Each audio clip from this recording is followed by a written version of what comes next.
Here we are, We're Dave. back. We're finally. That was 45 minutes of technical fun. Yeah. We swapped out a machine from 2024 with one from 1988 for Dave's computer, and it's working much better. Yep, definitely. I had to reboot my entire internet system, and these are all details nobody cares about, so we're just going to go on to the show. Yes. So welcome to Duluth Conservative. We're going to talk about some tasty Duluth news items. We're going to talk about some Minnesota items, some Minnesota bills, and some national and international news today. And international. And then we're going to end it with some health and fitness. So let's just jump on in, shall we? And I'll tell you right now that I am behind because my machine just had to reboot seconds ago. So I'm going to get the stuff that we have to talk about up now. Immensely entertaining for people watching. All right. We will go on with the Duluth news first. I wanted to start out with something nice. This historic theater is set to open. It's next to the West Theater, which is down in West Duluth. And the guy who owns it, his name is Bob Boone. And I guess he bought this property. There's a whole article in the Duluth News Tribune about it today, and he talks about nonprofits and so forth, and what he had to do. And I think he spent like $2.5 million or $2.3 million renovating both of these historic theaters. And he kind of contrasts that to the $23 million done for the North Shore. But he's been doing it. I've been to a couple shows with him that he's put on because I think he goes to all the live shows. I don't know if he goes to everyone I've been to, he's been to. Seems like a nice guy. Seems like the perfect example of a local guy or a local person running a theater, and it's very personal to him, and it's very, very nice. It's a quaint theater. Have you ever been to it, Dave? No, I've barely even been to Spirit Valley. So okay, so he bought this place and he renovated the West Theater. And then apparently, and this is a story I understand, but I don't have anything to back this up. He had bought the area next to him and then found out in renovations that it used to be a theater as well. And if you go take a look at the Duluth News Tribune, it's got some very, very nice pictures. It looks like it's just going to be great. And he's opening this tomorrow. That's the plan, at least. I don't know if it's going to actually happen, but so he's gonna operate both theaters, so both the West Theater and this theater. And this new theater is going to be for movies, and then the West Theater is going to be for shows, because he's kind of been pigeonholed right now. He can only run shows on like Wednesdays and Thursdays because of contractual agreements with movies. Yeah. So he's going to be opened up to having more stuff. So I think he's having a concert on a Saturday for the first time in a while. So if you get a chance, it's called the Alhambra Theater. Yeah. It's next to the West Theater. So if you can say West Theater, you can find this place. It's down by Sammy's Pizza. Everybody knows where Sammy's is in the West End. Yeah. West Duluth. Sorry. I get slapped around when I say West End when I mean West Duluth. People are very touchy about that. I'm not. So yeah, it's a good thing. It's good when you have a local owner doing local things. Then he knows what the local people want to see. It's set up more like for what the community wants. So hopefully it does well, and we should be sponsoring this, not sponsoring, but helping this guy out as much as possible. Because he's got some good shows. He's got some good shows. He's putting a lot of money into trying to make things work and renovating the area. So that's a good thing. Yeah, I agree. So hopefully people go out there and support him.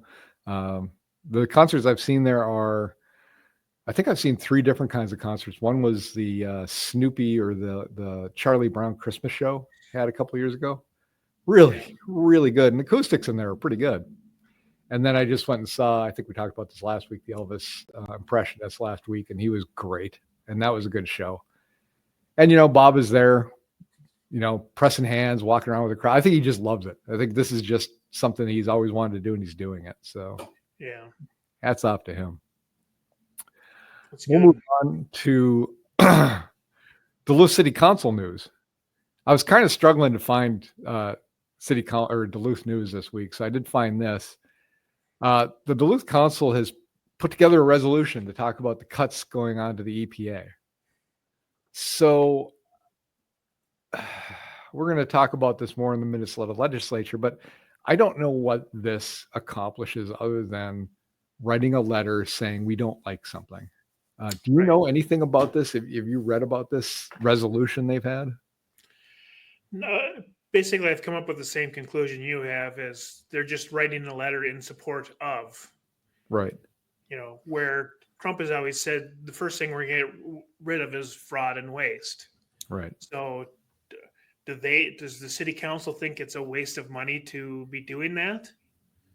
So they're trying to cut. It depends on what their position is. The EPA lab is very critical to the city with the stuff they're doing. Yeah. Which I have no reason to doubt that. But if they're cutting based on waste, then what is the waste that they're finding? I don't know. Yeah, I mean, they're making. I've heard of some real horrible, blatantly bad things, and keeping local water clean seems to be, relatively non-wasteful. Right. So I don't see what the wasted time is for, but obviously they've got plenty of time to run the city and write these letters. Well, here's the problem with it. It's a virtue signal. It really is. So in true politician or government format, they put this thing together, but then the other councilors, we're missing other people that are getting cut. So they put together a bunch of amendments. One of them is continue funding the U.S. Postal Service. That was their first amendment they put in. And then, they don't want to close the federal prison camp out in Hermantown. They're talking about, let's see, another one about the U.S. Forest Service. Another sixth one about health research projects. So what they're doing is they're doing a very political thing, which is they're talking about things they have nothing to do with. Right. And they're just rattling their sabers as if they have some opinion that matters to people that have these positions. This isn't your job, and they don't care what you have to say about it. And not any more than any other citizen. That's all you are in this. So your city councilors sitting around wasting your time talking about things that really are above your pay grade. Right. As a citizen, you have a right to talk about it. As a city council, why don't you just get about the city business and take this stuff off in your protest groups or whatever you like to do? But quit trying to position yourself like you're helping people. You're not doing anything. Right. I don't know who buys that you're doing something. Maybe that's what you're trying to do to get votes, to act, I'm concerned about this. I'm concerned about the EPA too. I will take it up, not in my position as my business. I will take it up as a citizen, and I will go and talk to the people that can do something, which is Pete Stauber. He's the one you should be talking to. You guys don't matter, to be honest with you. Not in this situation. You matter in city work. Stay in your lane, bro. You know what I mean? Definitely. Quit virtue signaling, quit taking up city time. And that's all it is. It's just people that are wringing their hands and upset about something. And so they feel like, I've been given a modicum of power. You are a city councilor in a small city in Minnesota. Right. Understand what that position means. Nothing to the federal government. Nothing at all. Yeah, so it's a waste of time. So it is, but it's a way for them to feel good about themselves, apparently. Yeah, whatever. If I was on the city council, sleep at night, yeah. If I was on the city council, I would be trying to get through this as fast as possible, just so it doesn't matter. Put as many amendments as you want, write a big enough letter you want, it will go in the same bin bucket. Yeah. Yeah, it cuts up on the shredder just the same. Let's see. Now you've added some. Excellent. Thank you for doing that. The city council approves woodland condos. So I did read about this a little bit, but do you want to give a brief overview of this? Yeah, the next couple of stories I thought were interesting because they're basically updates of the city council has the last meeting last Monday has approved two very controversial projects. One was the condo, the 30 complex condos on Woodland Avenue, and then the homeless shelter parking lot at the Kenwood Church. They approved that one also. They approved that. Yes. Wow. They don't care about what the citizens actually think, do they?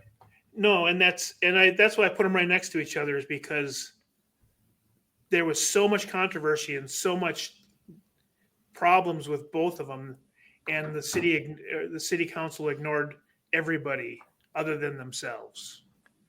Well, I think we're going to approve it, so yeah. we don't care what you think. We're going to approve it. Well, that's just it. They don't listen to they take homeless people above the citizens that are there saying, I don't want them here. Yeah. But they don't listen to them. And they take, this condo thing, this thing in Woodland. What are people thinking electing a person who is a real estate agent to the city council? What do you think is going to happen?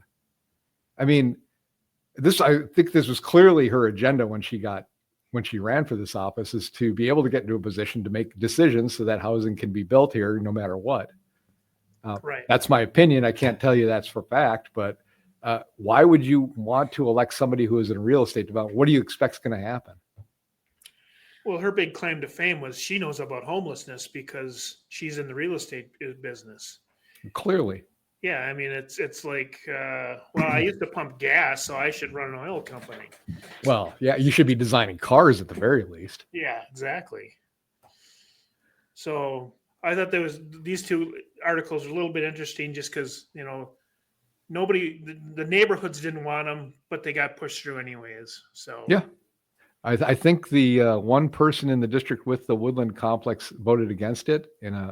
But what kind of campaigning did they do against it? What kind of did they take their citizens? Did they go and meet with them? Did they bring to the city council a bunch of information and saying, this is why it's bad for my neighborhood? They voted against it. They must not like it. They have absolutely no influence on the other city councilors. And I personally, I believe it was just a tactic to say, to get her reelected, because it was the person's district that the condos are going up in. So right. That person said, well, I'm against it because I need to keep my voters. Right. Then that person was doing whatever the voters were saying.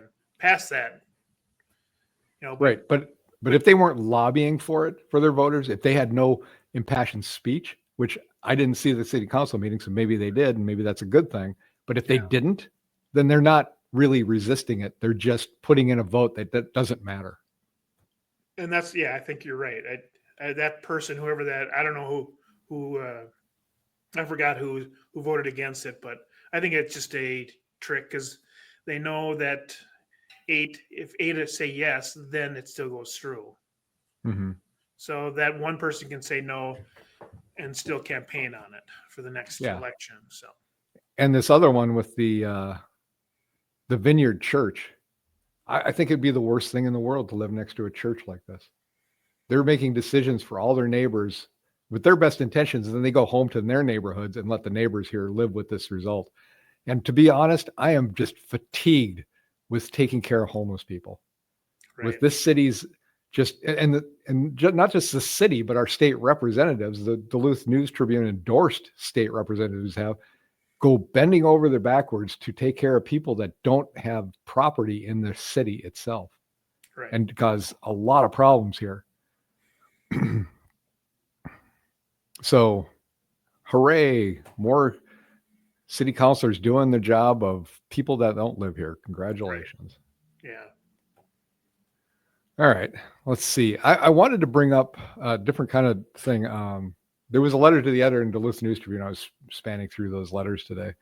And I'm not going to mention the person's name or really what they were talking about, but they had a little section in their letter that I just found interesting. So let me read this to you, Dave, and let me know what you think.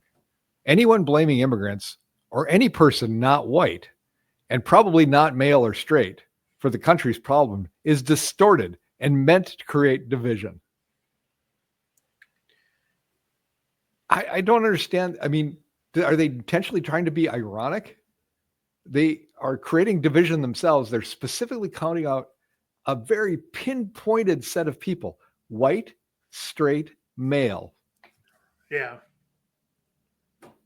And they talk about it's for the country's problem is to distort and meant to create division. That's what you were doing, lady.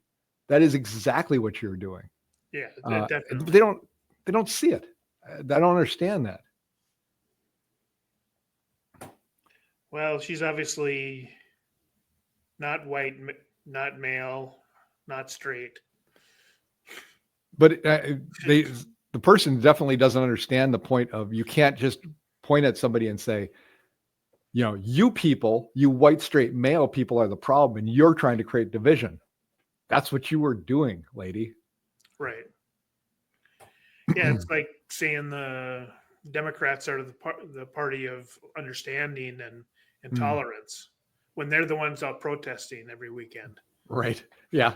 You want to see how tolerant they are? Put a MAGA hat on and walk around one of their protests. Right. I dare you. I double dare you. You want to see how loving your people are? Yeah. Try it. I'm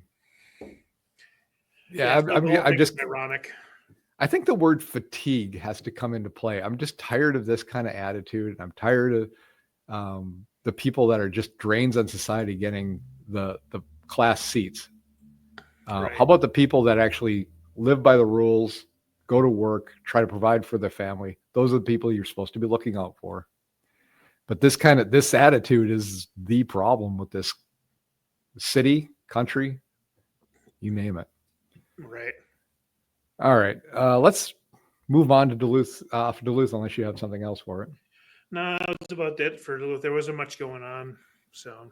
Oh, just in case you don't live in Duluth and you're watching, it was 84 on Monday, 84 on Tuesday, 75 on Wednesday. It's going to be 56 tomorrow, 43. And then on Sunday, it's going to be a low of 33.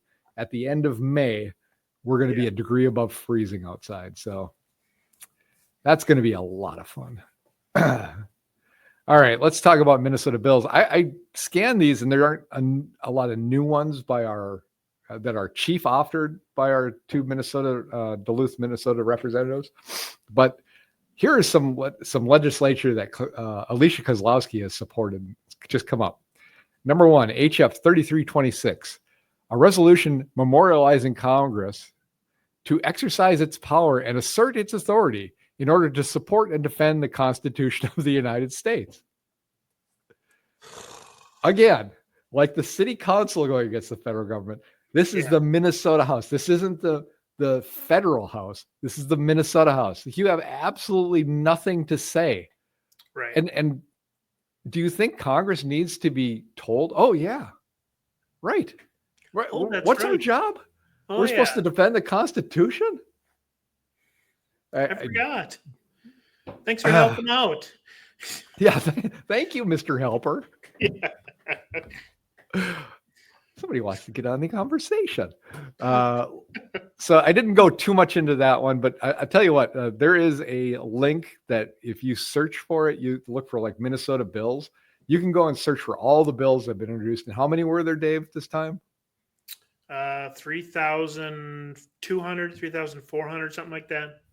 Yeah. And this is the kind of stuff these guys are doing.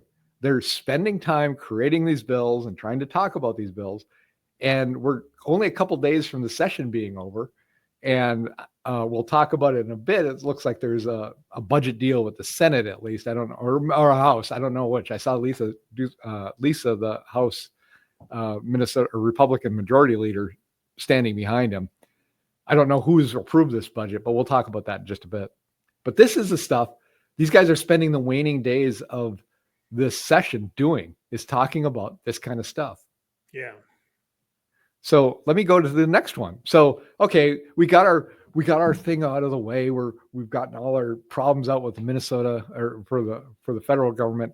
Number HF 3317, Kozlowski is a co-author on this. A resolution condemning presidential executive orders targeting immigrants.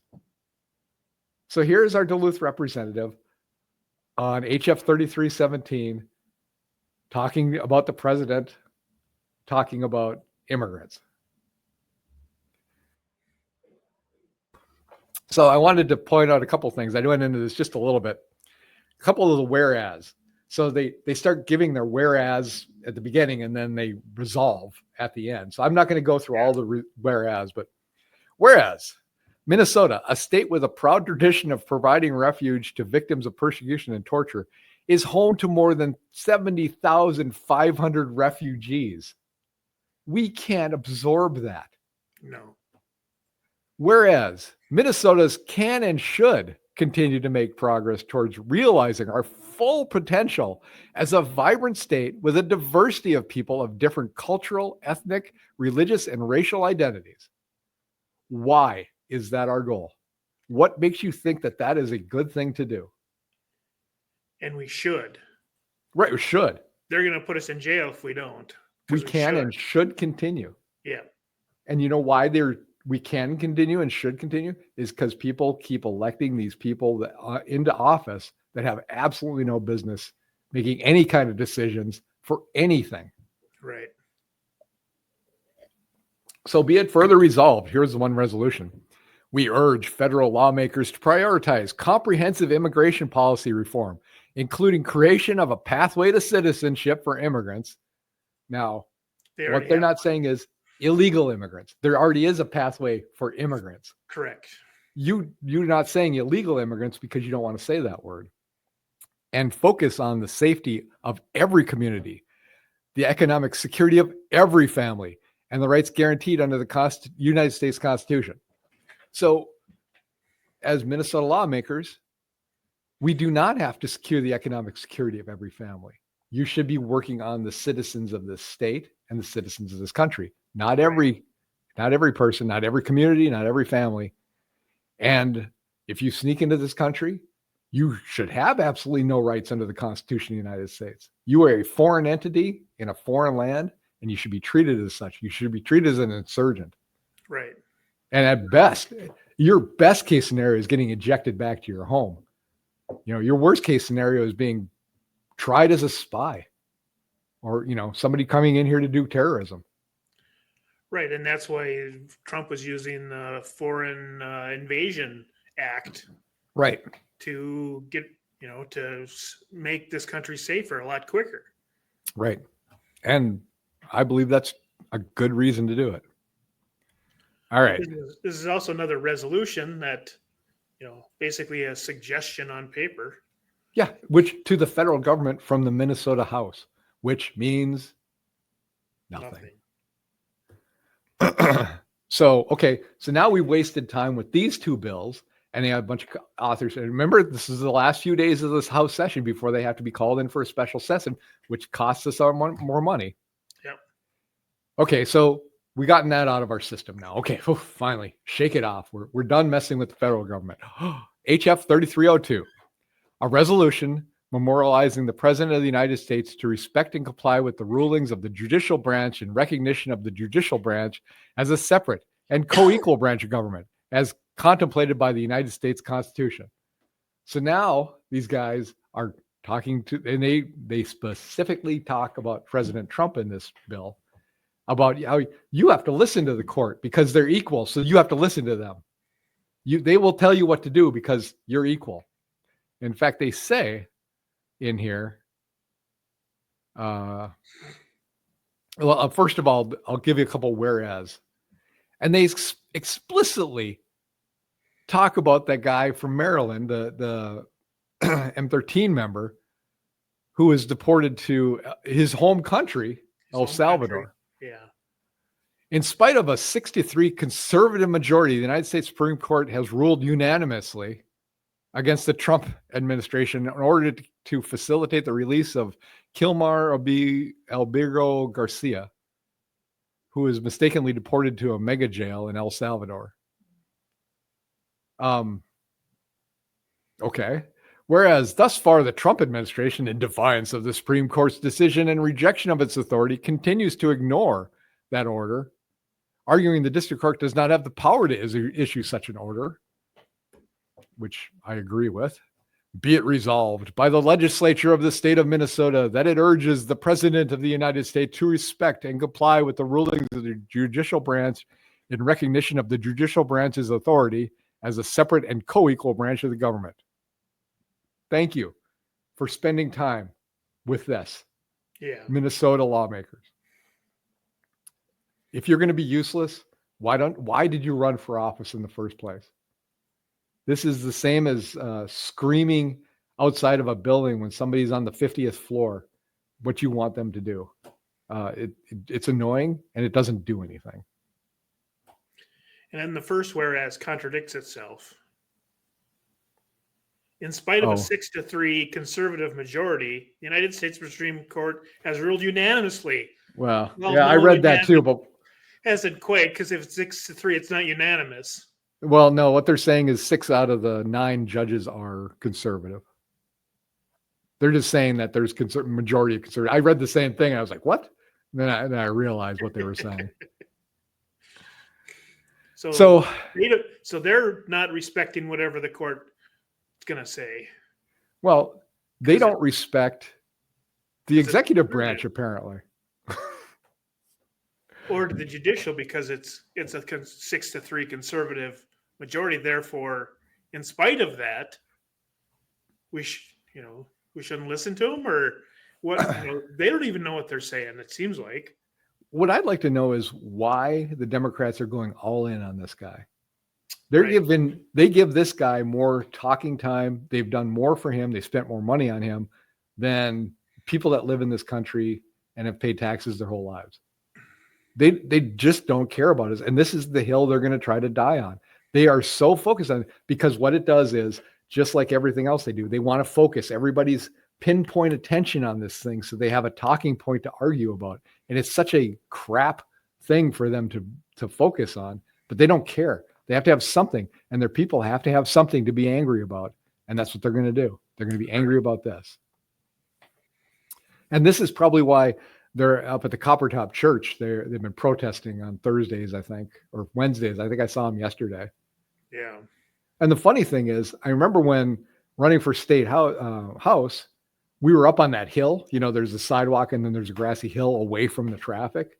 And somebody from the church actually came out and told us, you can't stand on our grass. You have to be on the sidewalk. But I saw plenty of these protesters up on the grass yesterday tooting their horns and waving their signs. Nobody was telling them to get off there. So good job, Coppertop Church. I'm glad you're consistent at least. Maybe they came out and told them to get off later. I don't know, but they were out there and they've been there a couple of weeks. So it seems like they should know by now that they can't do that. Right. All right. Anything else with Minnesota bills?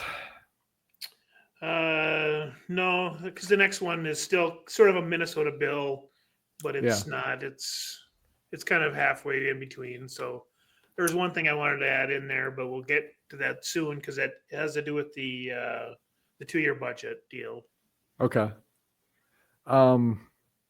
So we're going off to Minnesota news here, and we're going to talk about that. It looks like there was a budget deal that's coming forward. I think Waltz is involved with it. And the biggest part that I see in so far, which I didn't see a lot of information, but I was on a lunch hour, so I didn't have a lot of time to go look at this. I had to work the rest of the day. This will end Minnesota care for adult illegal aliens by December 31st. So I think the key part of that is adult illegal aliens. So we still are being paying for illegal aliens. It's just that if they're adults, we won't pay for it. Correct. And it goes until the end of the year. So we're still going to be sucking out money till the end of this year for this. That's a whole nother half a year to go. Right. Yeah. So they still think there's going to be a special session, but they did, according to Lisa, the head of the House, majority leader of the House, she said that it's $5 billion a year for the next 2 years, a reduction in spending. There's a 41% reduction in the size of state government. Good.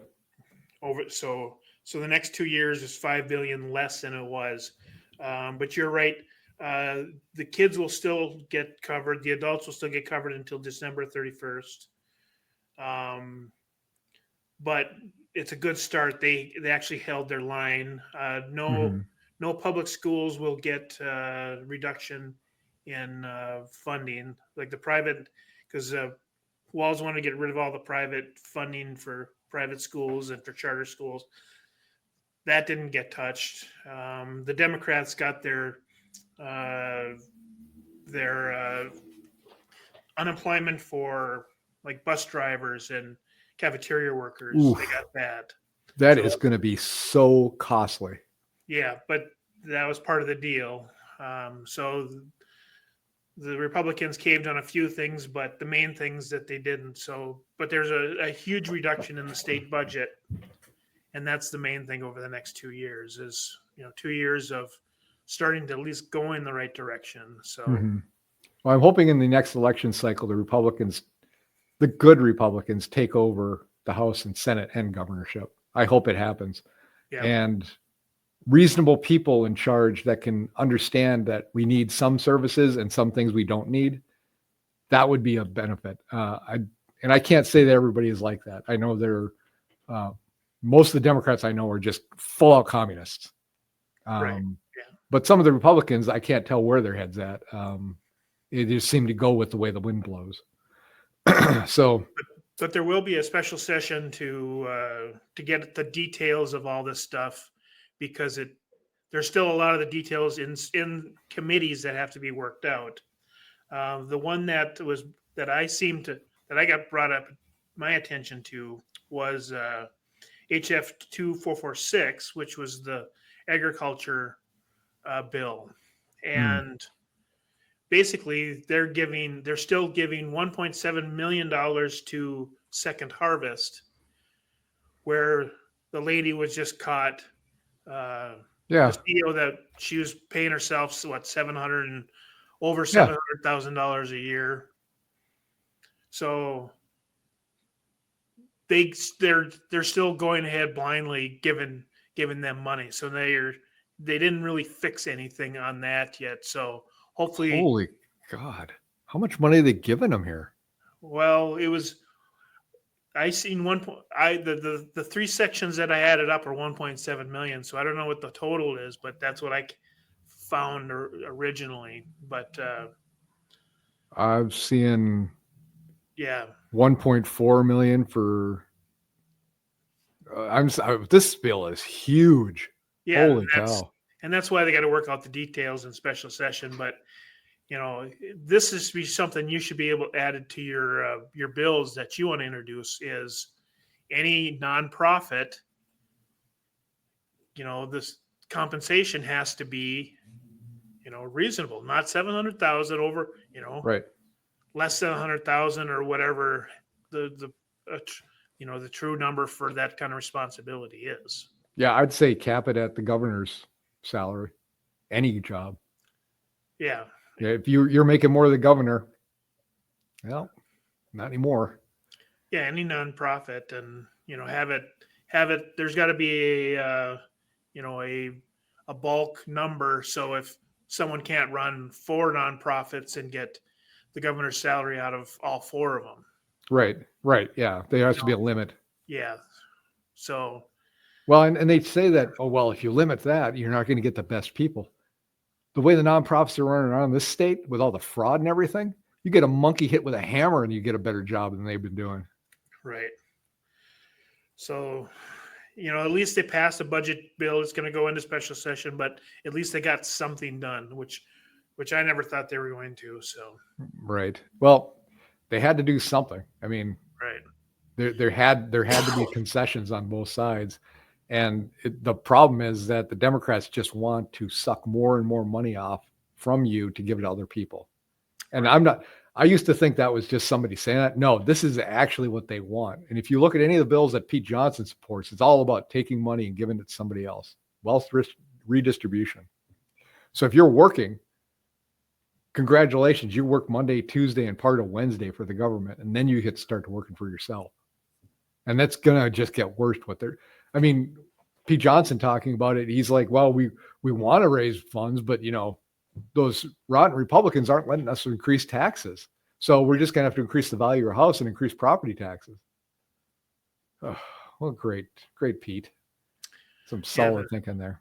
Yeah, the state of Washington was basically, they have the the 4th or 5th highest tax rate in the country, and they just voted the largest tax increase in U.S. history. So people are going to be escaping from Washington State as fast as they can. So There's a whole lot of reasons to get away from Washington State that I've seen lately.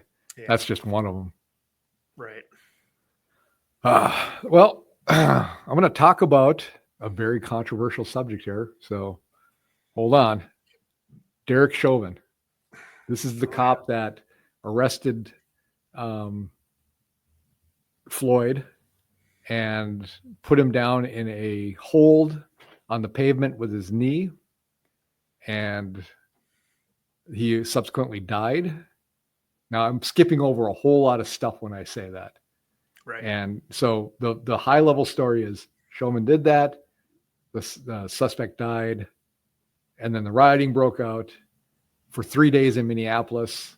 5 days. And was it 5? I thought it was just 3. 5 days in Minneapolis, and it spread across the country like wildfire, and it was a whole year, and it's now been a couple of years. Black Lives Matter came out of it. But now I'm going to fill in a couple of the details in here, and then you can stop me where I'm wrong. But now Chauvin put him into a neck hold with his knee. I saw it. I would never want to have that happen to me. But that was a way to stop somebody that was trained by the police. Is that correct? Yes. Yeah. And that was at the time a legitimate way to contain somebody so they didn't run away, right? Correct. Number 2, George Floyd did not die at that time. He was put in the back of a squad car and transported out, and then he died later. Correct? No. So he was in the back of the squad car, and he was complaining about he was having trouble breathing, and he was causing a major problem because they found methamphetamines and a whole bunch of other drugs in his system. So they pulled him out, and he was still struggling to get away. So that's when they kneeled on him. Mm-hmm. Officer Tao called 911 to get an ambulance for him. So when the ambulance showed up, they put him on the stretcher, put him in the back of the ambulance, and he passed at that time. So he was in the ambulance medic's care when he finally passed away. Okay. And he did not die of a crushed windpipe. He died of a drug overdose, right? Depends on there's a couple of autopsies done, so it depends on which one you believe. One said he had no collapse of the larynx, which is common for strangulation type deaths. Mm-hmm. But he did have massive amounts of cocaine, methamphetamines. He had COVID and marijuana in his systems, which would have caused breathing-related deaths, according to the other autopsy. So it all depends on. But did that second autopsy say that because of the constraint on his neck, that's why he died? Well, that's the one they believed. That's what that autopsy said? Correct, yeah. Okay. So it seems like he was, to me, railroaded into jail. I'm not sure he got a fair trial, but he did get a trial. That's true. But they're talking about he might get pardoned by Donald Trump. And I don't understand how that works because I don't think it's a federal charge. No, he was convicted on a federal charge of removing someone's civil rights. So he somehow blocked George Floyd's civil rights. Therefore, he got 20 plus years in jail, which he was serving concurrently with the 20 plus for second degree manslaughter that he was convicted of. Okay. This sounds pretty dicey. I know this is coming up right now, so it's going to be something interesting to watch. I want to share she's becoming my favorite. Jasmine Crockett had this to say. So Marjorie Taylor Greene said, I strongly support Derek Chauvin being pardoned and released from prison. George Floyd dies from a drug overdose. This is Jasmine. Marjorie, I know the truth confuses you and facts ain't your strong suit. So let me break it down real slow. I don't know how you break it down real slow when you're writing it. Yeah, that's. I could read slower. Does that help? George Floyd didn't die from drugs. He died because Derek Chauvin knelt on his neck for 9 minutes. That's called murder. Well, it's called strangulation. Yeah. We all saw it. You can lie to yourself all day, but the rest of us remember exactly what happened. So she's basing everything she has from the video clip of it happening. Yeah. But from what I've heard, he died of a drug overdose. I don't know if that's true or not, but that was the original autopsy that came out. A family autopsy came out and said he didn't. Surprising, a family autopsy would say that. And then not only did he go to jail, but some of the other cops that were around there went to jail too. Right. And the wife of one, how do you say his name? Tao? Yeah, Tao. Officer Tao. Tao. Tao? Looks like Tao. Tao, yeah. Her quote is, "But for Derek being born white, we'd all still be patrolling the city of Minneapolis." And she talks about how difficult it is for her husband missing his kid's childhood and never getting it back. And him going to jail for, even if you believe that Derek Chauvin killed George Floyd, they put him into jail for it too. Just to signal it, just to virtue signal that. Right. And if you look, if you can remember the video, he was the officer that was doing crowd control. Mm-hmm. So he never really touched George Floyd. He had his back towards Floyd the whole time. He was trying to keep people on the sidewalk. He basically had nothing to do with the situation other than protecting the other officers.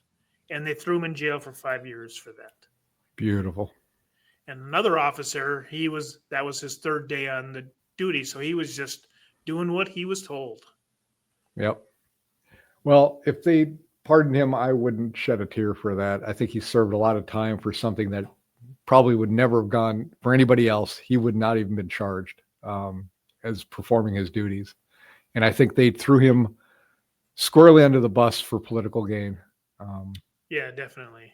And to get at Trump, because really the point of that seemed to be when Walz let the city burn for 3 to 5 days, depending on who you listen to. That should have been ended the first night. And it wasn't. It was, I believe, intentionally let to continue on. Right. And there should have been an automatic retrial because they found one of the jurors was a member of BLM, which is a anti-cop organization. Mm-hmm. There's a second one taking gifts from somebody he didn't know that he was talking to, during the trial through the internet. Fantastic. Yeah. So 2 jurors right there should have been automatically dismissed. Therefore, automatic retrial should have been done right at that point. Right. So the jury was tainted. Therefore, it should have been, the whole thing should have been started over again. The whole case should have been thrown out and redone. When we saw that and we saw the January 6th protesters being thrown into jail for, without trial for years, and we're going to come to that with some of the stuff that's happening down below in our list of stuff on national news. It seems like the justice system has been weaponized against certain people for certain crimes and not others. Yeah, we're back to our many-tier justice system. So right. So let's move on from that. I want to talk about a little bit more of some of our state reps and such, federal reps for the state. Ilhan Omar the House passed a resolution to remove her from the Foreign Affairs Committee. Makes sense to me. That's a shame. Yep. And it looks like they're doing an investigation into her because her brother, husband, I don't know where he falls in line with her, he got $18 million for apparently no legitimate reason. Now that's according to this site. I'm not saying it's factual. I'm saying that's what I'm reading. Yeah. I can show the tweet here though.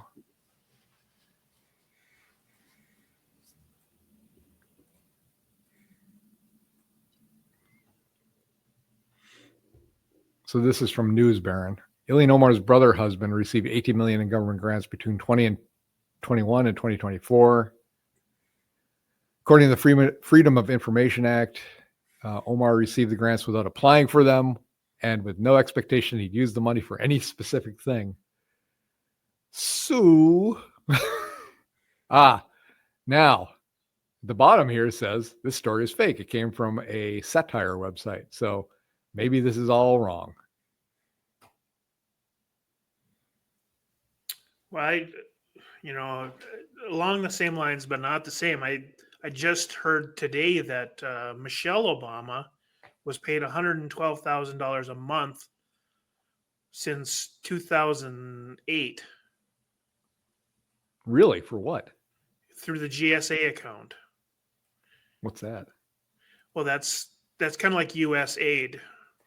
Oh, God. But it doesn't say why. Huh.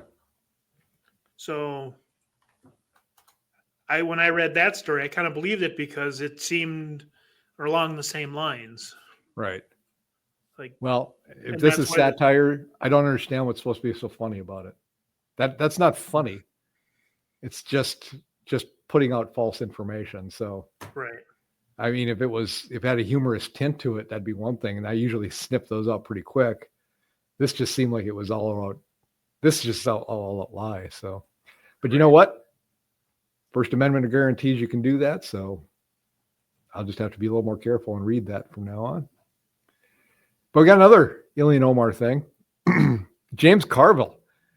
Now, write this day down, Dave, because it's the first day I've ever agreed with James Carville for probably like 7 years. He tells Ilhan Omar she should get out of the Democratic Party. Yep. He says she's when she said that Americans should be more fearful of white men than anybody else. She is a racist. She is against men, apparently. And I don't know how she seems to represent us. How did she get elected in the state that is majority white?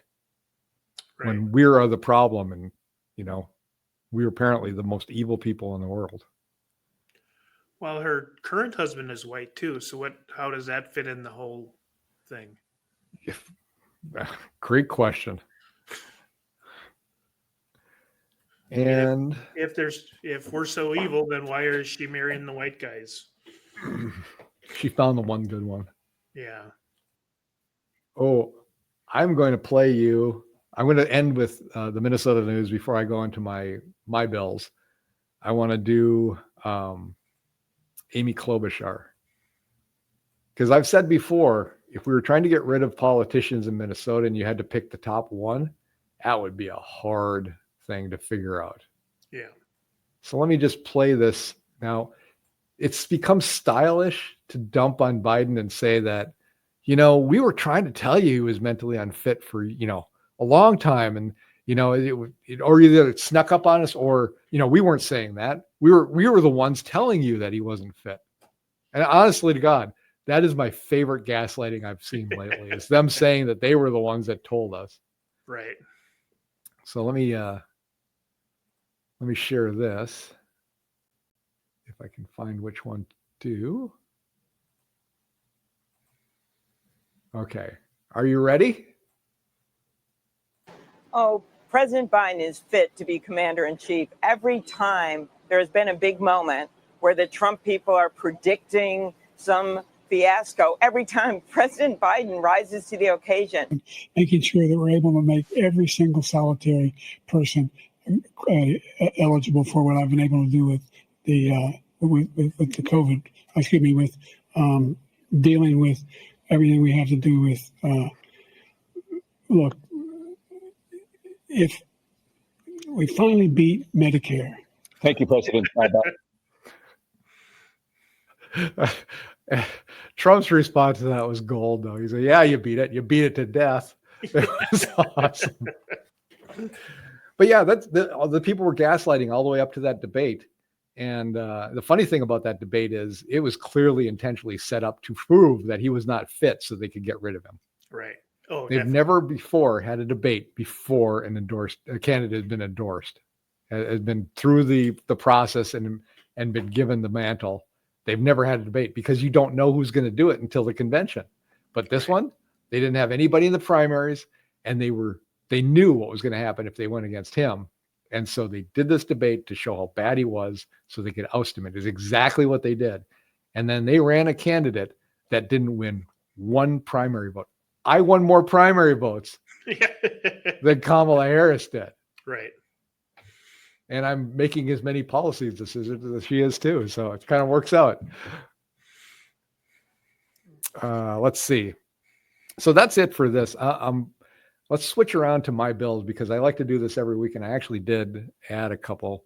I'm going to blast through these things because we do these every week. But let me go through them 1 through 15. And then I have a suggestion for the city. So you ready? Yep. I'm going to do this quick. Number 1, punish businesses who employ illegal aliens to stop the illegal immigration. Investigating an AI center in Duluth, try to take advantage of President Trump's initiatives on AI.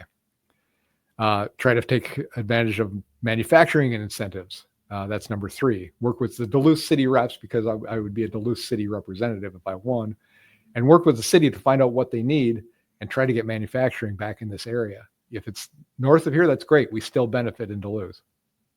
Number 4, ban on dual citizens from holding public office. And I would go next step if I could and ban any foreign born citizens from holding any public office or judge position. Yeah. But for the dual citizens, make your choice. You're either a U.S. citizen or you're not, exclusively. And if you can't make the decision, you just can't be a politician. I'm not saying get rid of dual citizenship. I'm just saying you can't be a politician that's in charge of making decisions. Right. Number 5, stop any geoengineering that's happening. I've got pictures of the planes that were going up. I've got a site I'm going to read some more about because I don't know if it's true or not. They're talking about the number of tons of stuff they're putting in the air right now. And I know it's a fact in Britain, they're talking about spraying up in the skies to block out the sun. We need to stop doing that. Nobody knows the consequences of that. Certainly not politicians that are letting this happen. Right. Nobody knows it. And nobody has the right to take our atmosphere and try to alter it. Number 6, a stand your ground law so that you shouldn't feel that you need to run away if you're being attacked. You should be able to stand your ground and defend yourself.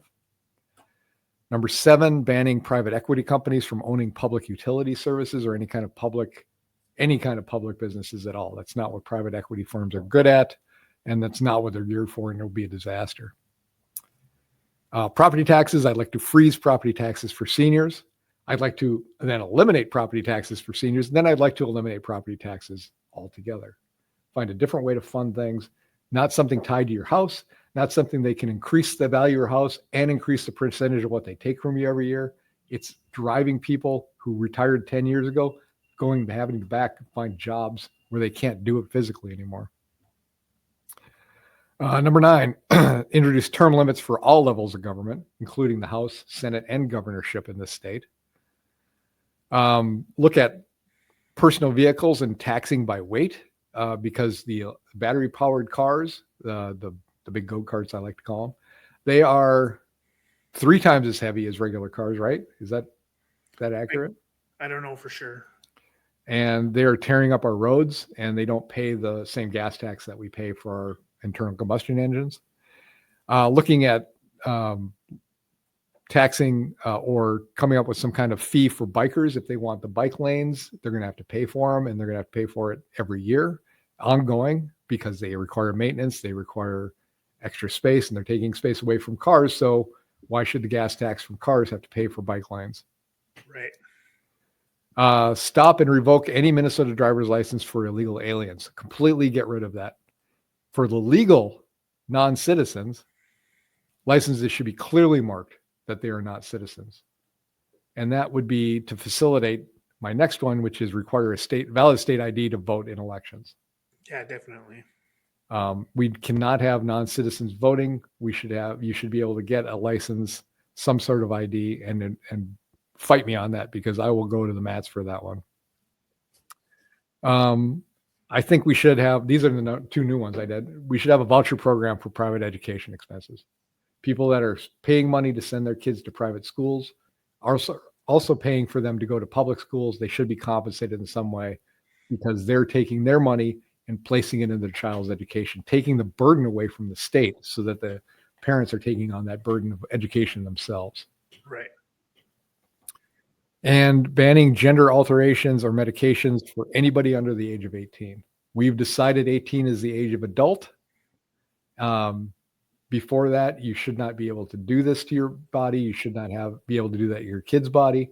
And after you're 18 and you're an adult, have at it. Do what you want. But until you're 18, you're too young to make those decisions. Right. Definitely. And then I had a suggestion for the city, because we talked about this last couple of weeks about we have zero population growth in this state, in the country, really, if you look at for birth rate. Right. And we had more houses back in 1961 than we, no, not more houses. We had less houses in 1961 than we do now. And we have much higher population. So something is causing this housing crisis that we have in this city. And I think a lot has to do with rentals. That's where I'm kind of driving it. I see a lot of former residential houses that are being used for rentals, especially at the college. Yeah, definitely. I wouldn't have any say in this for the city from a state position, but apparently our role in any kind of government agency is to tell other government agencies what to do. If you look at our Miss House. So I'd say we should limit the number of rental units that we can in this city. Get back to having those single family houses so that people can live in them as opposed to renting them.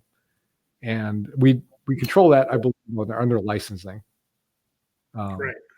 We license the houses that can be rentals, have some kind of gradual plan to have that eliminated down so those houses go back in the market. If the people want to rent them, they're either going to have to live with them or sell those houses. So that's my list. And I'm going to add another city suggestion because we've talked about this before too, which is the Leicester Park Golf Course. Get after Sunderberg's plan. Get a hotel up there. Get the tax revenue. Sell that property. Do it. It's the right thing to do. It's the right thing for the city. It's the right thing.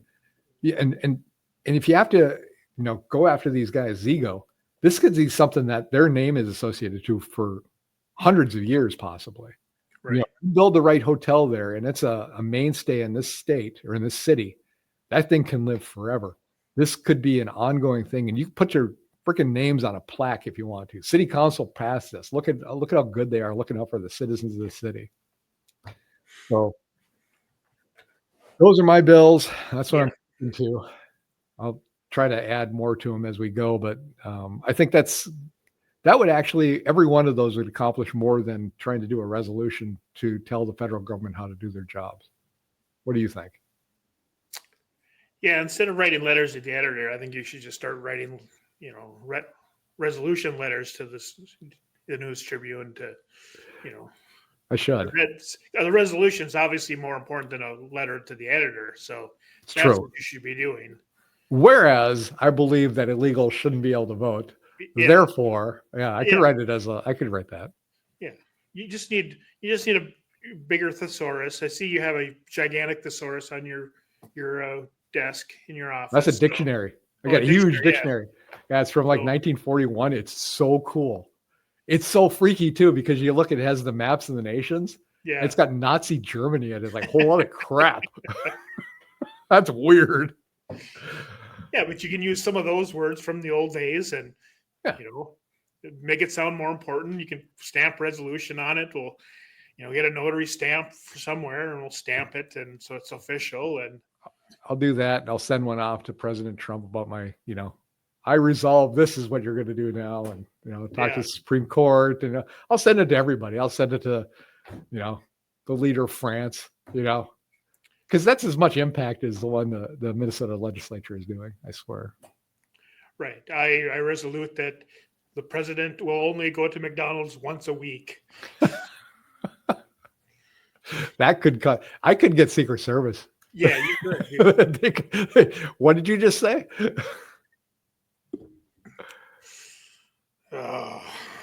So yeah, it's they're wasting time, so we can waste their time too. So right.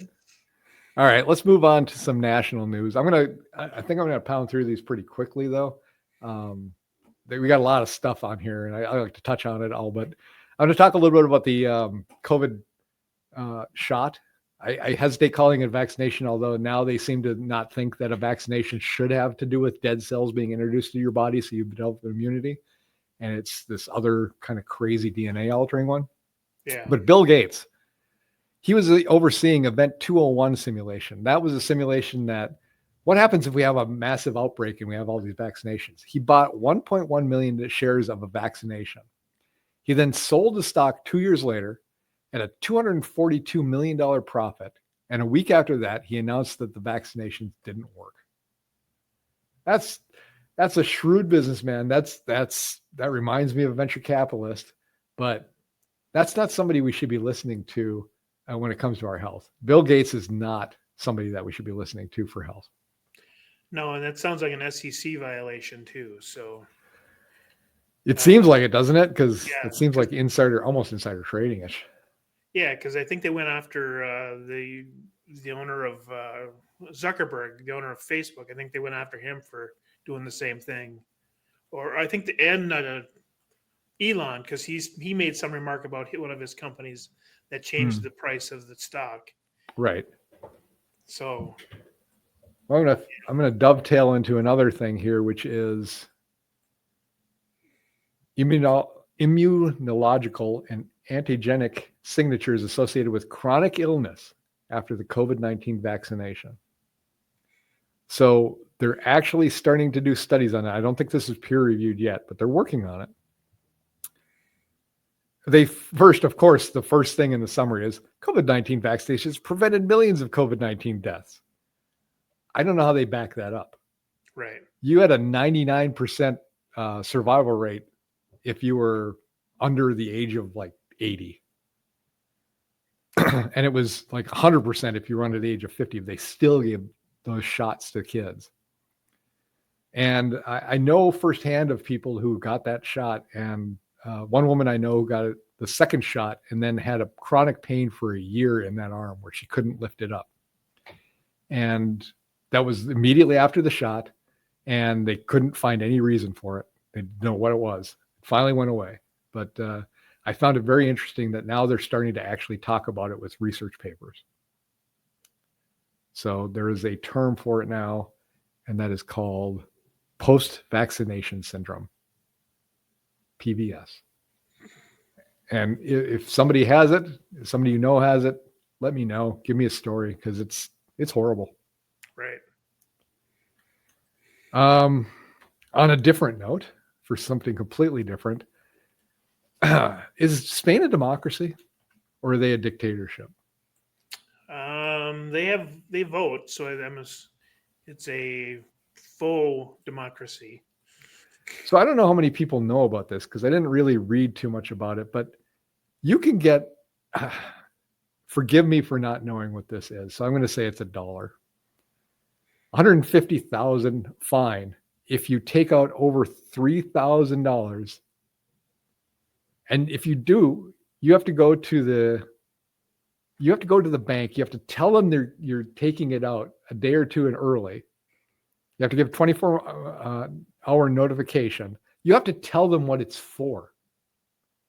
Now, this is supposed to be your money, right? This isn't a bank. This isn't asking for a loan.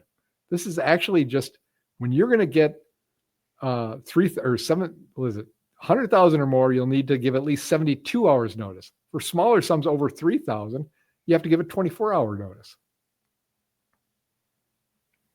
Spain is using the euro. Okay, so that's a euro sign? Yeah. And it's right now it's currently trading for 1.12 US dollars. So it's That's it? Yeah, it's basically 12% more powerful than a US dollar. It's crazy. Even frequent small withdrawals, say 800 to 900 euros at a time, could draw unwanted attention if not properly justified. So you don't own the money that you have in the bank. That's the government's money. And you better have a darn good reason for wanting to take it out, or Right. they're going to take it from you. I couldn't believe it. I was amazed.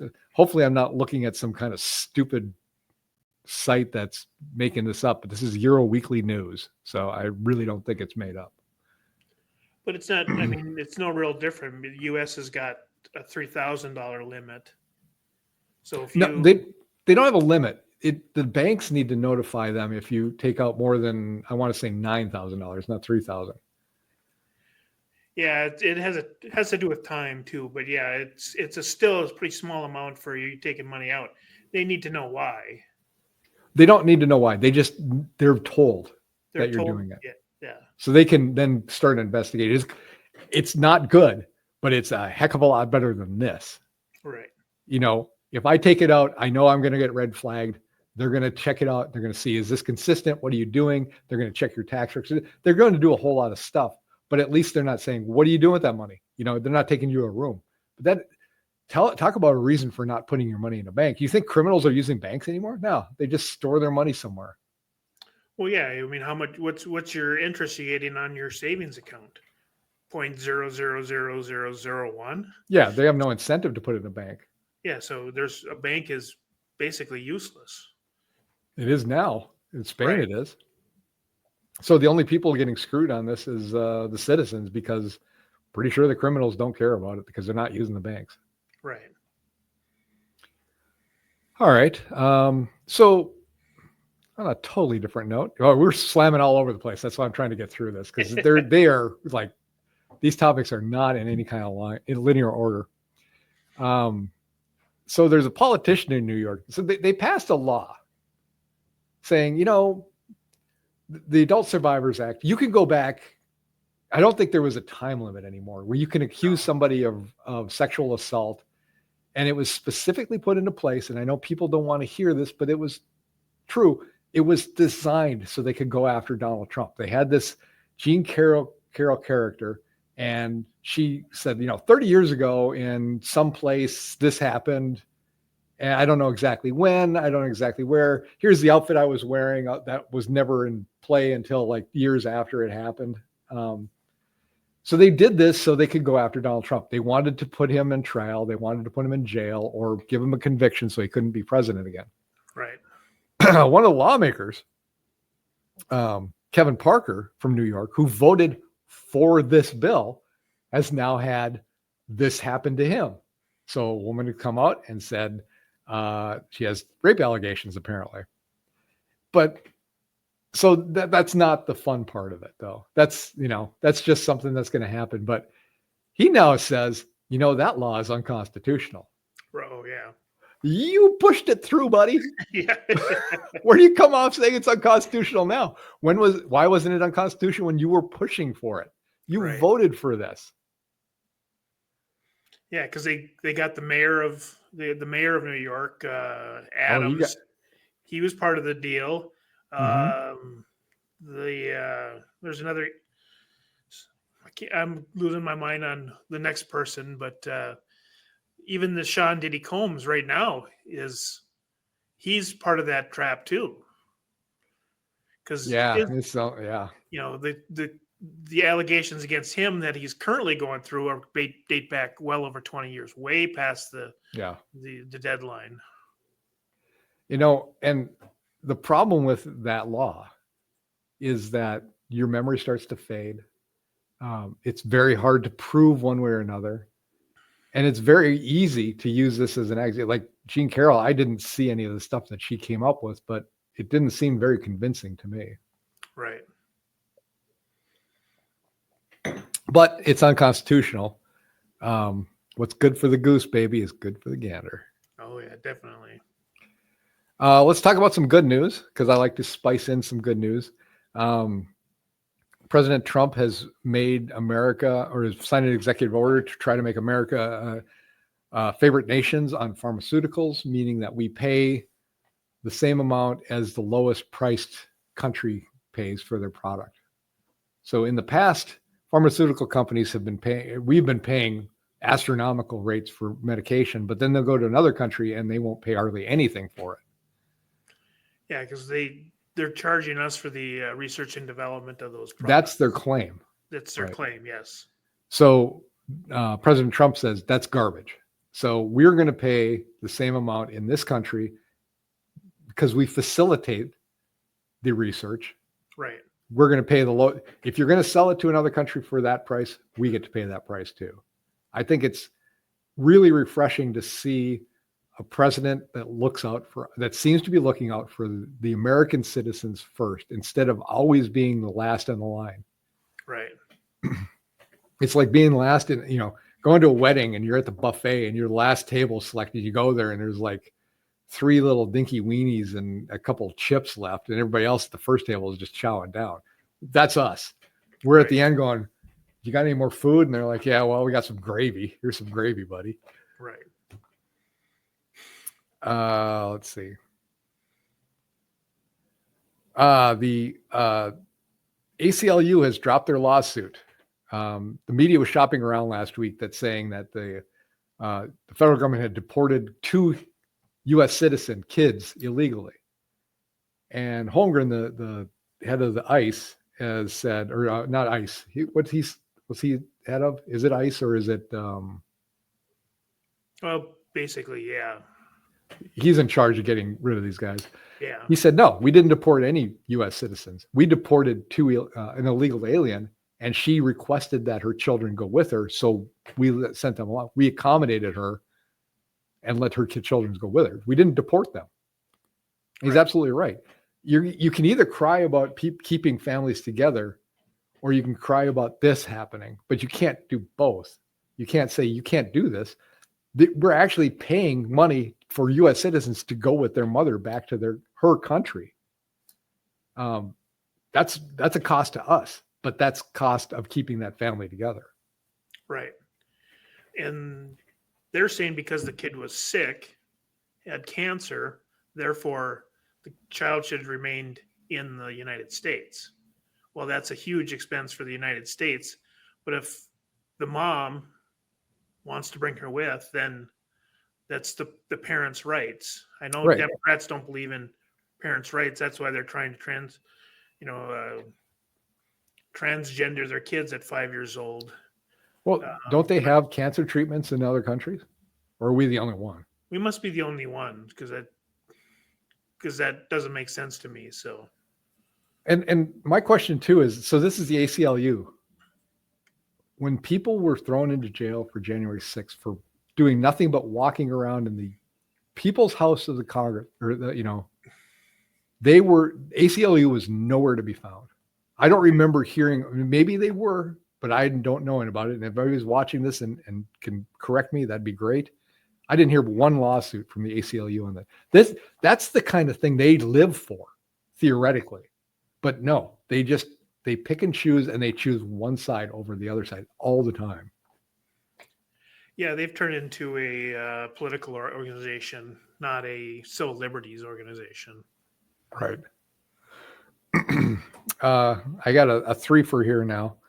Democrats love criminals. The Menendez brothers, their sentence was reduced. So they went and brutally murdered their parents in cold blood, and they're going to get out of jail. Well, they still got to get paroled. Well, but they're past. I thought they were past now their sentence of what they were going to do. I mean, do they even get paroled? I thought they were past it now. No, they for what I understand, it's another 15 years. It was reduced to 50 years. So they've only been in jail 35 years. So in 15 years, they can apply for parole, which is originally it was life without parole. So now at least there's a light at the end of the tunnel they can go after. Well, this says here, the change means they're immediately eligible to apply for parole under California's youthful offender law because they committed the crime under the age of 26. And they were 18 and 21 at the time. So they can go for parole right now. That's just sick. Right. And I can't blame the Democrats, but I'm guessing that's the judge that did that. Somebody's got their hand in their pocket or something. I don't understand why they would even be allowing this. These kids killed them, cold blood, just to get money. Well, it depends on who you believe. Because if you believe the kids that they were sexually abused by their parents or by the father, but what doesn't make sense, then why did you kill the mom too if it was the father that was sexually abusing you? Well, yeah, and they were old enough to get away from that at that time. you know. Right. And they, as soon as they got out, as soon as they were dead, they took the parents' money and bought, expensive cars. Yeah. So Yeah. they kind of proved that they were there for the money, but still, Gotta love it. juries don't matter, I guess. Laws don't matter. Right. More killers on the street seems to be what they want. Right. Hey, I want to. I found this really funny, probably for no really good reason, but 1,000+ employees walked out of Starbucks on strike. They're getting a dress code, and the dress code is they want to accentuate the green bib so people have a common look when they go in there. Yeah. And so somebody put this up and they started, pointing out things that were not part of the dress code. They just gave up.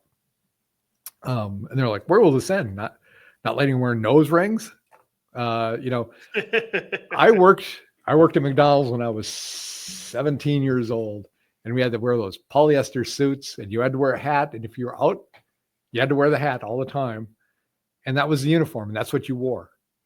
I don't know why it's so difficult for these guys to just live with the uniform. It's like jeans. They're not making them wear dress up clothes. It's jeans, shoes, and a black shirt. It seems pretty easy, right? Right. Everybody's got that. So good stuff. But they got a union at Starbucks now, and they're doing what unions do, because what they said is you can't make these changes. You need to collective bargain this stuff. You need to ask our opinion. It's up to us how we present ourselves. Not really. Well, that's what they're saying. I have a feeling, though, that they might just have a bunch of out-of-work baristas. Yeah, that's the easiest way to take care of that problem. And let's see, we're going to do this. I found really interesting. I saw this a couple weeks ago. I was going to bring it up, but you had it on here, so I'm going to play it here. And it's just the reaction. We'll play a little bit and then we'll talk about it. So let me present this. Here we go. Wayne, I'm a mother of 6, and the Ventura County Public School socially transitioned my daughter without my consent. I'm come here today to offer nothing but prayer, and I want to lift up my Father in heaven. Father God, I just come to you in Jesus' name. I pray, Father, that you would tear down the strongholds in this place. I pray, Father, that you would raise up the men in this room. Stop. Pray. Do you hear that squealing back there? Yeah, someone brought a pig with. It's that, I don't want to make it sound like you sound like a demon, but you kind of do. Yeah. I mean, the woman isn't saying you have to pray with her. She's just going to say a prayer. It's not the executives or the higher ups or the politicians that are doing it. It's a woman who's from the audience, and she's saying a prayer, right? Yeah. Father, that you would Stop. I pray Please, that you would raise stop up the time. Speaker. everybody on this. Everybody. Stop. Yep. Stop. Thank you. We don't do prayer. Please finish. Karen doesn't do prayer. We don't do prayer. You're not doing it.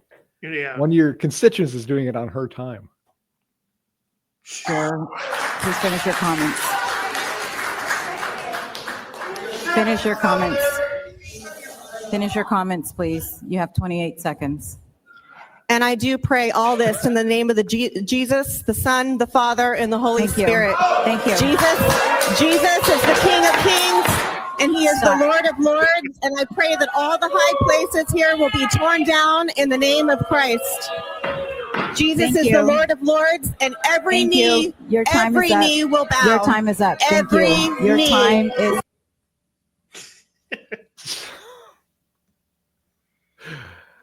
I don't know, man. Personally, I'm not going to the city council to pray, but I didn't see what was so offensive of it. And I didn't know why that woman had to keep banging her gavel and trying to make her shut up and saying, we don't pray here. I mean, that's just. Everyone says there's something in the Constitution about separation of church and state. There is nothing like that. It doesn't say that. So Wasn't that the Thomas Jefferson letters? Something like that. Yeah, it was, but it had nothing to do with the official government. So they can pray at a city council meeting if that's what they want to do. Yeah, it's a First Amendment right. And she had her 8 seconds of, to say her what she wanted to say, and that's what she wanted to say. Right. If she wants to pray, then the city council should let her do it. Exactly. As she's not threatening anybody, she's not degrading anybody. She's just saying a prayer, saying, "I hope you see the light." And that like I said, First Amendment rights apply. And if you don't defend people you don't like, and obviously these people don't think prayer is very good, but Right. you defend them for being able to say it. All right. I got some violent left stuff because it seems to be a kind of a constant theme, and we're going to kind of wrap up after this, and so we only got a couple of things left here. I got this guy who is a former State Department official for Barack Obama. Now, there's been a lot of brouhaha about people from South Africa, white farmers coming from South Africa to the United States. And let me be consistent about my immigration policy. I don't think it's the right thing to do to necessarily take these guys unless they are actually physically going to get killed. And even then, there might be better places for them to go than us. Yeah. But we know that they have been targeted as farmers. There have been farmers that have been outright killed for their land. And so this guy worked for Barack Obama, and he had something to say about it. He had something to say about the United States taking these guys. I'm just going to play it and let him talk about it in his own words, and then we'll talk about it afterward.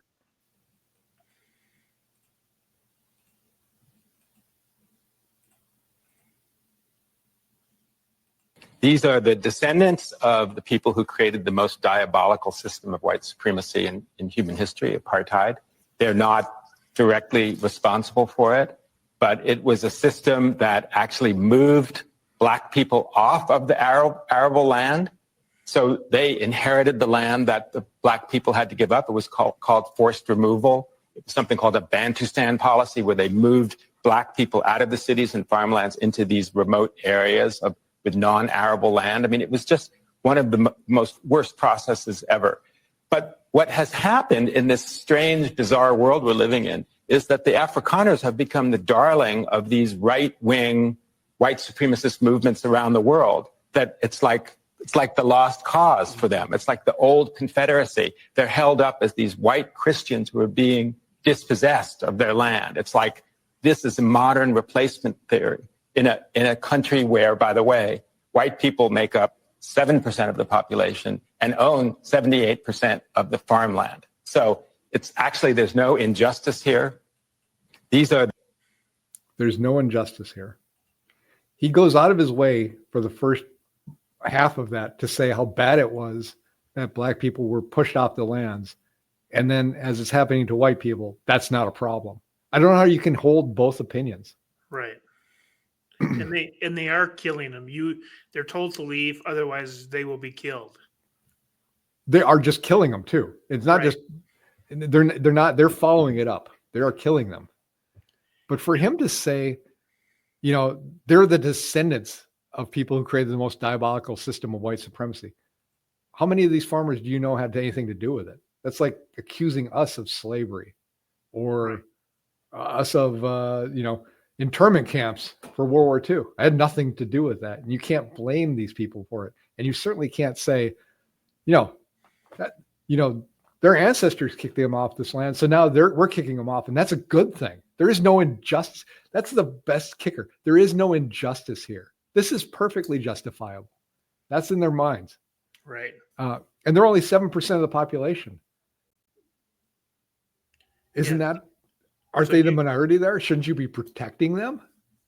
Yeah, and if you're going to just go and kill 7% of them, isn't that genocide? Yes, it is. And isn't that, and the immigrants that are coming from there to the United States, well, they're not sneaking in. They're coming in the front door. The government knows about that. They're coming in. Right. So they'll have to go through the same legal process as a normal, legal immigrant. Right. Yet now the Democrats are all up in arms about how, evil they are. It doesn't make a lot of sense. I read, and I don't have this article in front of me. There was some Christian group that disassociated from the government because they were bringing these white farmers in. They don't want anything to do with it. I'll try to find that article, but it was just mind-boggling to me. It's like, what? This is it. This is the red line for you. They're bringing in these white farmers from South Africa, and you will not do with that, but you will take anybody else. I don't understand that at all. We got in here, Democratic lawmakers defend storming of ICE facilities, saying Trump admin is lying at all levels. Well, there are videos of what you did. And if you go into a restricted area, you can expect the January 6th treatment. They went into the January 6th people went into a building that was meant for the people, the citizens of the United States. And they walked around. Vast majority of them did nothing wrong in there. Some did things that were wrong, basically trespass and damage of property. And they were treated like the worst criminals in the world. Well, these guys went into a facility that was clearly marked as non-enterable. And like the mayor of New York, or not of New Jersey, right? Mayor of New Jersey got arrested. Yeah. And that's good. That should be something everybody's probably, and they should throw him in jail and treat him just like the January 6th protesters. Same level. I'm talking about years of being stuck into solitary confinement, apparently. Right. With no trial dates. And what's good for the goose is good for the gander. Again. And I had the next one. Yeah, that was the one. The mayor was arrested for trespassing. But the ICE said anytime you want to have a tour of the facility, you can do it. You just have to make an appointment. Right. So that they're ready, so that they have, extra protection for the, people. Right. Well, they were transporting people in at the time. So it's a safety concern. It's a safety for the prisoners and for the people that are there to watch them, because if you're coming in while they're coming and transporting, they could bust loose and you could get hurt.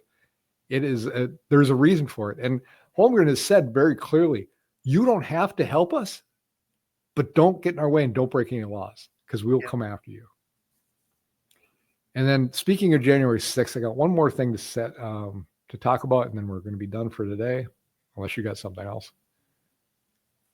I think this is it. Yeah. So speaking of January 6th and how people were treated, let's take a look at this little group. And this is the Rayburn office building in Washington, D.C. during a congressional hearing on Medicaid cuts.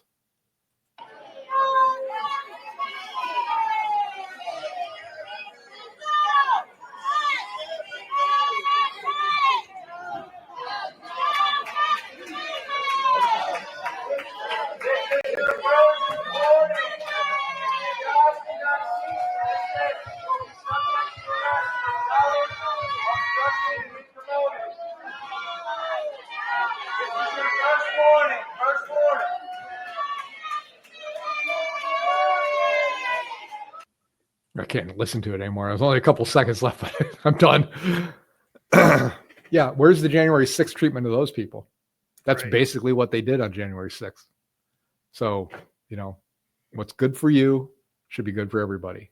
And this is where the Democrats, like we talked about the guy in New York, they come up with a law to get Trump and it gets turned on them, and all of a sudden it's the worst thing in the world. Well, it was the worst thing in the world when you did it in the first place. I'm not disagreeing with you now. I think it's an unjust law. Right. But you've got to consider that when you're doing these things, it will come back to bite you, hopefully. And they have to eat their own dog food when it comes to it. All right. Yeah, but that's all I got. They understand that there's different levels of justice in America, and they believe that they're under different rules than other people. So, Unfortunately, they're being proved right a lot of the time too. yeah, and we've been working on the details of that, figure it out, and we'll get to that. But you make a law eventually, and you break that law. Eventually, you're going to get caught with that law. Yeah, right. If worst case scenario, the voters find out and don't vote you back into office, that's the first thing that should happen. Oh yeah, absolutely. People got to understand who they're voting for and what they do. Yeah. When I talk about Alicia Kozlowski, the one thing I can tell you about her is she's honest. She says exactly what she's going to do and she does it. And it's you voters are letting this happen. You're the ones voting that in. I don't understand that. Yeah, that's the tough part, because we were talking about earlier, is the city didn't like this two things the city council passed. Well, you voted them in, right? Before you vote them in, find out what they're about. Don't just vote them in because they have they're Democrats, right? And you can understand when people get upset because they voted somebody in who turned around and did something they didn't say they would. Yeah, these guys are telling exactly what they're going to do. Don't get upset when they do it. Don't vote them in. Right. And that's why Trump was voted in. He said he was going to stop, secure the border. Well, he did that, and people are angry about it.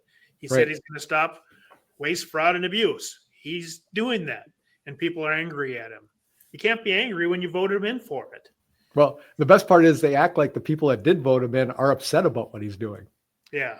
I have not seen yet a thing he's done where I'm like, that's not what he said he was going to do. Right. But even the new polls came out for Democrats' approval, and it keeps dropping. Now they're down to 23%, the last I seen. So basically, and then the David Hogg incident where they're trying to get rid of the number 2 guy in the Democratic Party. Mm-hmm. Is, the question, the discussion for, all week until next program is the Democratic Party done? Yeah, it'll never be done. They they're talked about the Republican Party being dead a couple of years ago. They've talked about this before. If they can survive Mike Dukakis and Walter Mondale, they can survive anything. Because they're just splitting off in both directions, Yeah.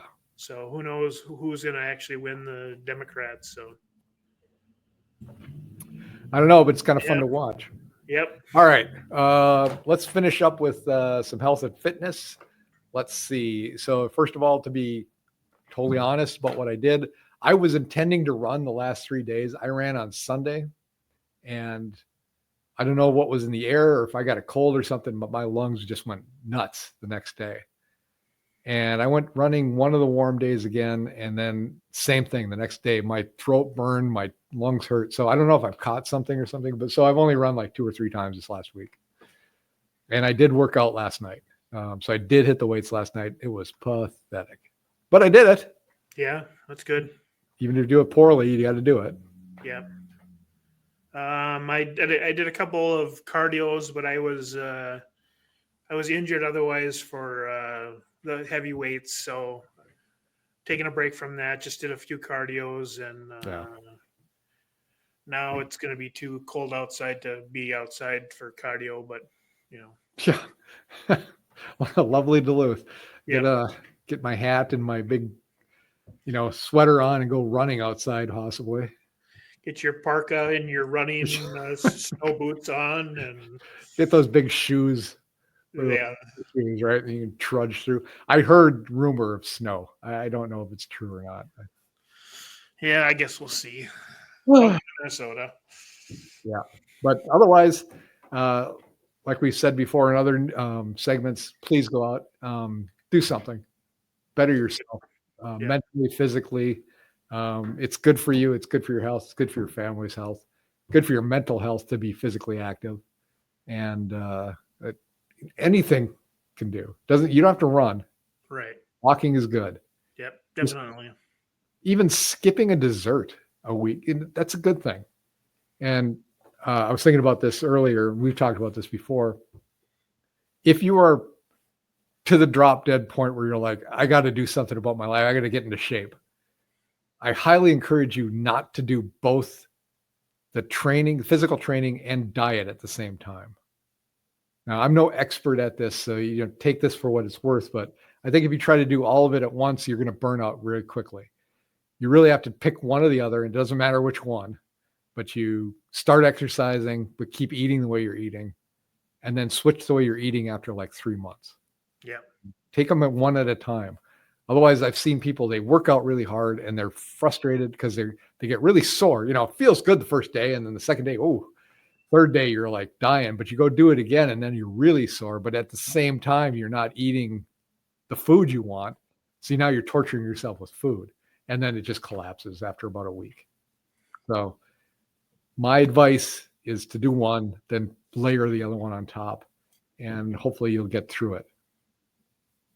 Yeah, definitely. If you try to do too much at one time, it's going to be too evil on your system, and Right. you're really going to feel bad because of it. So, yeah. And don't get frustrated if you're working out a lot, doing a lot of cardio, and you're still not losing a lot of weight, because I've heard the saying before. It says you gain strength in the gym and you lose weight in the kitchen. Yep. So it's all about diet for losing weight, and it's all about strength gaining and cardio for exercising. Don't expect to work out a lot and be losing a lot of weight, because you might gain weight. Yeah, and yeah, the scale isn't a great No. indicator of your health, but if you're trying to lose weight, 2 pounds a week is the healthy number. Oh, I thought it was 1. Well, 1 or 2, it's still not a lot. So Right. if you're trying to lose 50 pounds, remember, it's going to take a long year. time. Yeah, it's going to take a year. Don't think it's going to happen overnight. Right. Don't expect results right away. It takes time, and slowly it'll come. It definitely will, but you just got to give it some time. Yeah, the worst thing people do is watch the scale every day. Yeah. And if you're losing a pound a week, you're not going to see it on the dial on the scale. It just, you can't obsess about that. It's best just to put the scale away for a year and just focus on the mirror test. Yeah. Do I look better? You're going to start looking better after like 2 or 3 months. Not going to be great, but it's going to be better. Right. Anyway, well, that's enough of that. All right. Well, I hope if you stayed with us here, you liked it. Like and subscribe. Send us comments on how to make this better. I think we've gone through a lot of stuff today. I know we're shooting through a lot of different categories, but one of the main focuses on this is to give people news they may not have heard before, not to just regurgitate the same news you've probably heard over and over again. Right. So, we will be back next week, hopefully with less technical difficulties. I really like the way this looks this week for you, Dave. It sounds and looks really good on this 20-year-old machine. I got stoked up. Just put some more coal in it so it's, you're right. keep the fire going so it can still run. Right. Keep the hamster running in the wheel. But anyway, we will see you next week. Until then, I'm Shawn. I'm Dave. And this is Duluth Conservative. We'll see you next week.